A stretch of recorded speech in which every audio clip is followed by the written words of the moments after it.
Imagine a woman who owned New York's grand hotels, walked in diamonds worth millions, and had the power to make or break careers with just a snap of her fingers. She was called the Queen, but not for her kindness. Instead, the world knew her as the Queen of Mean.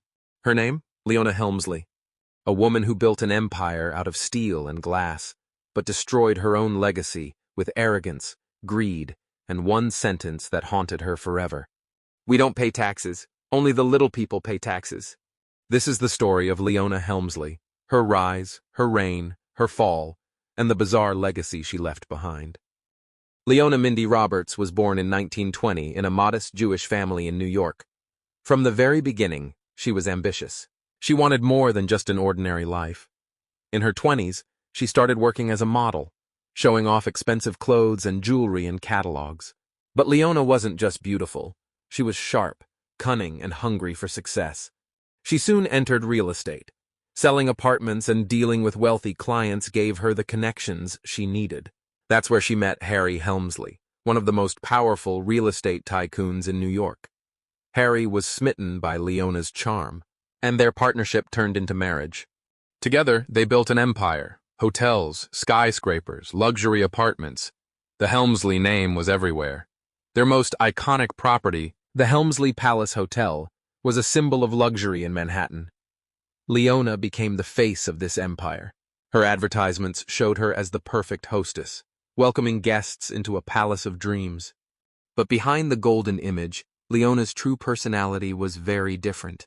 Staff whispered stories of her cruelty, firing employees on the spot, insulting housekeepers, even making workers cry.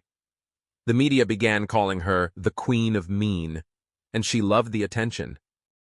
By the early 1980s, the Helmsleys controlled billions in real estate. But the more powerful Leona became, the more ruthless she grew. She wasn't satisfied with just wealth. She wanted control. Employees said she monitored everything, from the way beds were made in hotel rooms to the exact number of flowers in the lobby.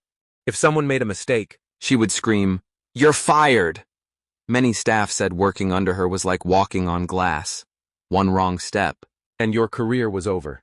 But Leona's darkest side wasn't just in her treatment of people. She began manipulating money. Instead of paying for her luxuries herself, she charged them to her company. Designer clothes, diamond jewelry, a swimming pool in her mansion, all listed as business expenses. It was as if she believed she was untouchable. And for a while, she was. No one dared question the Queen. But in 1988, her empire began to crack. It started with a whistleblower. A former employee went to the authorities, exposing how Leona was disguising personal luxuries as company expenses. The IRS and prosecutors launched a massive investigation. In 1989, the trial began. It was called the Trial of the Decade. Reporters filled the courtroom, eager to watch the downfall of the Queen of Mean. Leona walked into court wearing diamonds and expensive suits, as if mocking the system. But prosecutors were ready. They presented witnesses, accountants, employees, housekeepers, all testifying that Leona had forced them to falsify records. Then came the most infamous testimony. A former maid told the court, "Leona always said, 'We don't pay taxes. Only the little people pay taxes.'" The words sent shockwaves through America. Ordinary citizens, struggling to pay their taxes, were furious. Overnight, Leona became a symbol of greed and arrogance. In August 1989, the verdict came. Leona Helmsley was found guilty of tax evasion, fraud, and conspiracy. She was sentenced to 16 years in prison and fined millions. For the first time, the Queen of Mean was dethroned. Leona's prison sentence shocked the nation. Newspapers ran headlines, "The Queen of Mean behind bars." In prison, she was just another inmate. Gone were the diamonds, the penthouses, the servants. Instead, she wore a plain uniform, ate prison food, and followed rules set by others. For a woman who once commanded an empire, this was the ultimate humiliation.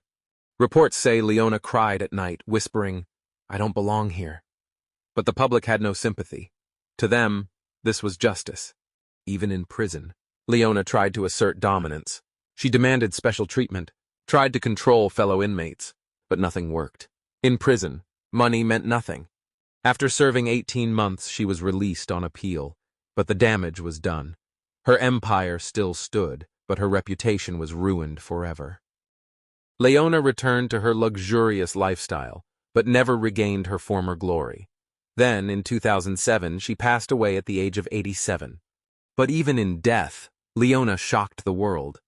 In her will, she cut out several family members and instead left $12 million to her pet dog, Trouble.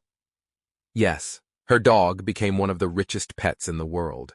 Courts later reduced the amount to $2 million, but the story became a global sensation. To many, it was the perfect ending to the bizarre life of the Queen of Mean. Even in death, she was controversial. Leona Helmsley's story is not just about wealth and power. It's a warning. She rose from an ordinary girl to the queen of a real estate empire. She lived in palaces, wore diamonds, and controlled billions. But her arrogance, cruelty, and greed destroyed her legacy. Today, business schools still use her as a case study. Economists say, success without humility leads to downfall. Some remember her as a powerful businesswoman. Others remember her as a villain. But one lesson is clear. Money can buy luxury, but it can never buy respect. And so the Queen of Mean remains a symbol, not of greatness, but of how power without humanity always ends in tragedy. The case may be closed, but criminology never sleeps. Like and subscribe at Join Criminology and step deeper into the dark with us.